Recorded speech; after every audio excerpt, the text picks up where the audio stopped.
So to start off, I'm going to be using my tattoo liner in Trooper by Kat Von D. I love this eyeliner for how dark it is and how easy it is to create that wing liner. To start, I like to place my eyeliner in the middle of my lash line. I like to start in the middle and then drag it out to the outer part. Then I like to go ahead and fill in the inner part by just creating it a lot more thinner than how I started off in the beginning.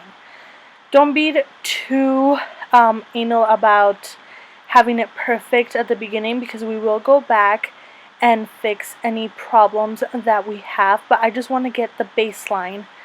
Then for my wing, I like to guide myself with my eyebrow and the lower lash line, and that's how I get the sharp line. Then I like to connect it to the already existing line that we did, so you should have a space in between to go ahead and fill in as dark as you would like. Again, don't go crazy about not having that super sharp line at the end, because we will go back. Now we just want to make sure that we have the desired size of the eyeliner. This is the part where you can either create a really nice and thin line or go crazy and go a lot thicker. So it's up to you how you end up doing it. I like to go in between and do like a middle-sized eyeliner, but again, sometimes the eyeliner doesn't want to cooperate and we have to really get it thick. So now for the really sharp line at the end, we're going to take our pencil and really minimize the pressure that we're putting on so we can really create that flick. And that's what gives the really sharp looking effect. You can always go back with the concealer and really clean that area up, but if you don't mess up, you don't have to. You just have to be really careful with the pressure that you're putting on your pencil or liquid liner. Then I'm just going to go back in and make sure that the rest of the eyeliner is nice and defined. Of course, always one eye comes out better than the other one.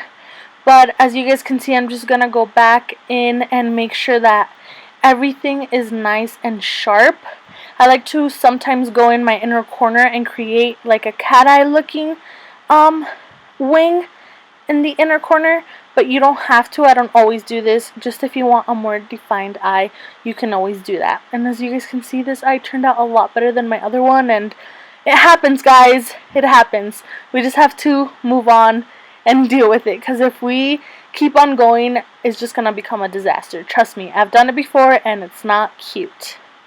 So now on to the falsies. I'm going to start by applying the Giorgio Armani Black Mascara, I think, and this is just going to be the base so my eyelashes can combine and look a lot more blended with the falsies. So I'm just applying a few coats, not too much, because we don't want them to become spidery or super thick that it's hard to blend them together. Then I'm going to go in with the 113 Ardell lashes and this Revlon lash adhesive. It's my favorite for applying falsies. And then you just want to use whatever tweezers you might be having laying around, so it's a lot easier for you to apply your eyelashes. I'm going to apply a small strip of glue to the lash line. Let it get a little bit tacky. I like this glue specifically because you don't have to wait as much as you do with the duo one. And then you want to apply the center of the falsies to the center of your eye first, and then I like to drag the end and stick that to the outer part, and then I like to go in the inner corner and make sure that that is nice and intact. So you just want to keep pushing to make sure that the lash is really sticking to your water lash or your lash line, and just make sure you try to get it as close as possible to your natural lashes so it looks nice and natural. And just wait a couple minutes so the glue completely dries and it looks nice and black. But that is it, guys. That's basically how I apply my eyelashes. Super simple. It really does help to have a good glue and some tweezers to really get in there and have them nice and close to your natural lashes. But basically that's it, guys. I hope you guys enjoyed this tutorial, found it helpful, and again, don't stress out if your eyeliner is not coming out as you would like it. Practice, practice, practice. There's gonna be bad days, but I'm sure you will be able to achieve it. Thank you so much for watching, and I'll see you guys all in my next tutorial. Bye!